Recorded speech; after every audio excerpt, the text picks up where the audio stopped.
زیارت نصیب کرے۔ بس ایک واقعہ پڑھوں گا، مجلس ختم کروں گا۔ حسین کتنے کریم ہیں، کتنے کریم ہیں۔ دیکھو آج آپ سب جانتے ہیں کہ جو عاشورہ میں کربلا میں رہتا ہے یا جو اربعین میں جاتا ہے، اللہ بار بار عاشورہ اور کربلا نصیب ہو انشاءاللہ۔ آپ نے یہ ماشاءاللہ سے بامبے سے ہزاروں لوگ جاتے ہیں کربلا، آپ نے خود اپنی آنکھوں سے دیکھا کہ عاشورہ میں ہو یا اربعین ہو، کس طرح کھانا کھلایا جاتا وہاں پہ، کیسے کھانا بانٹا جاتا، کتنے اچھے وہاں کے لوگ ہوسٹ ہیں۔ کوئی ملینرز نہیں ہے، جو ملینر ہے وہ بھی کر رہا۔ عجیب بات تو یہ، جو ملینر ہے وہ بھی کر رہا، جو میڈیم کلاس ہے وہ بھی کر رہا، جو غریب ہے جس کے پاس کچھ نہیں ہے، اس کے پاس بھی اگر کچھ نہیں ہے، وہ خالی تھوڑے سے کھجور لے کے کھڑا ہوا ہے اور بول رہا ایک کھجور کھا لو حسین کے نام پہ، کہ میرا نام بھی اس میں لکھ دیا جائے کہ جس نے حسین کے لیے نیاز بانٹی۔ عزیزو یہ تو میں نے کھجور کی بات کی، بعض ایسے لوگ ہیں کہ جن کو کھانے کو نہیں ہے، کربلا میں رہتے ہیں، کھانے کو نہیں ہے۔ ان لوگوں نے کہا کہ ہمارا نام کیسے لکھا جائے کہ ہم نے حسین کے ظاہر کی خدمت کی۔ وہ لوگ کپڑا لے کے بیٹھے ہوئے، جو جوتا پہن کے جا رہے، ایک منٹ روک کے کہہ رہے تمہارے جوتوں کو میں صاف کر دوں۔ نہیں نہیں ایسا نہیں ہے، تکلف سے مت رہو، تکلف سے مت رہو۔ وہ جذبہ دیکھو، جذبہ دیکھو، میں وہ بیداری بول رہا، ان کے فیلنگز کو دیکھو، کیا جذبہ ہے ان کے پاس۔ جوتوں کو صاف کر رہے، کیوں کہ کل میں بول سکتا حسین تمہارا ظاہر جب آیا تھا تو ہم نے اس کے جوتوں کو صاف کیا۔ یہ ہے کربلا والوں کا جذبہ، یہ ہے حسین کی طاقت، یہ ہے حسین کا پاور، کہ ہر آدمی انوالو ہو رہا کام کرنے کے لیے، کہ حسین کے لیے مجھے کام کر، اس لیے کہ ساری عبادتیں ایک طرف ہے، حسین کی مرضی ایک طرف۔ حسین راضی تو اللہ راضی ہے، حسین راضی تو تمہاری عبادتیں قبول ہے۔ حسین کو چھوڑ کے کچھ نہیں ہے دنیا میں، وہ محرم ہے۔ یہ بس کربلا میں ایک امام کا چاہنے والا بہت بڑا تاجر تھا، بزنس مین تھا۔ یہ 100-150 سال پرانا واقعہ ہے، مشہور ہے کربلا کا، اسی پہ میں مجلس ختم کر رہا ہوں۔ بہت بڑا بزنس مین تھا، اس کا کام یہ تھا کہ ہر سال جب یہ عاشورہ میں اربعین میں زائرین آتے تھے تو ان کے لیے کھانے کا انتظام کرتا تھا، جیسا سب لوگ کر رہے۔ 100 ایئرز پرانی بات ہے، علماء میں یہ واقعہ بڑا مشہور ہے۔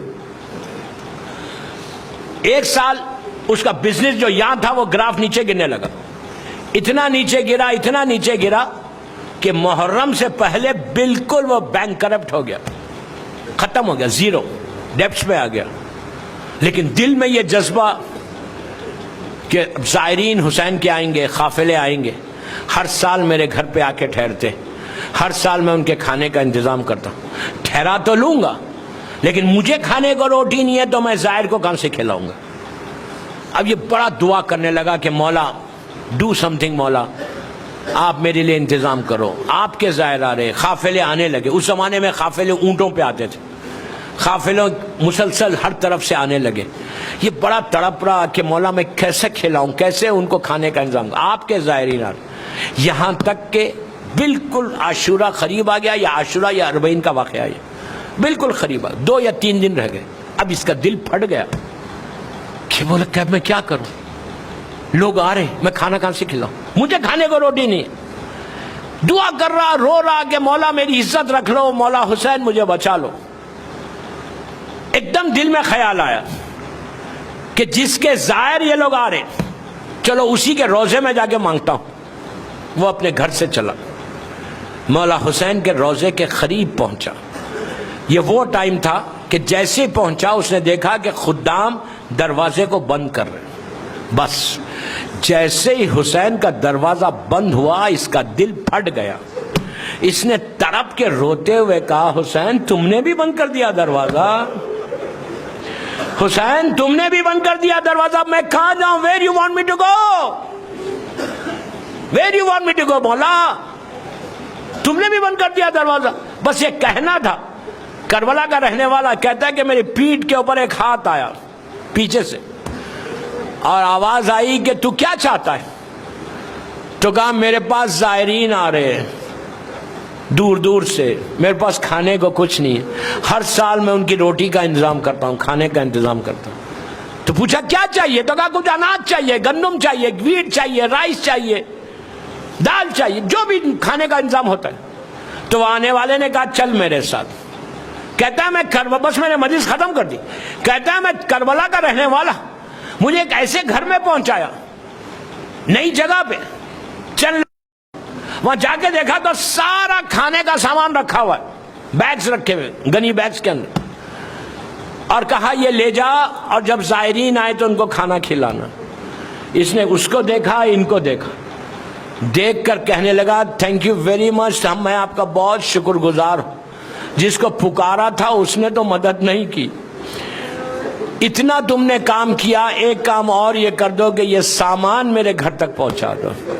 میں لے کے کیسے جاؤں گا اتنا سامان، یہ اناج لے کے میرے گھر تک پہنچا دو، بس یہ کہنا تھا۔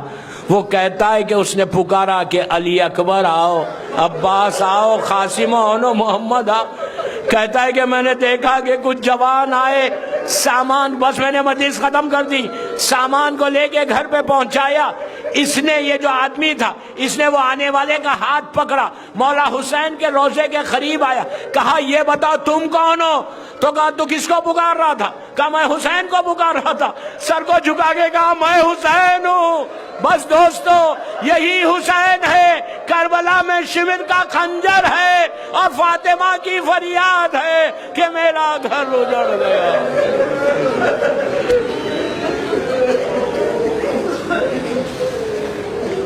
پروردگار میرے مولا حسین کے مصائب کا واسطہ ان آوازوں پہ اپنی رحمت کو نازل فرما۔ سب مل کے آمین بولو۔ پروردگار یہ مجلس بی بی کی بات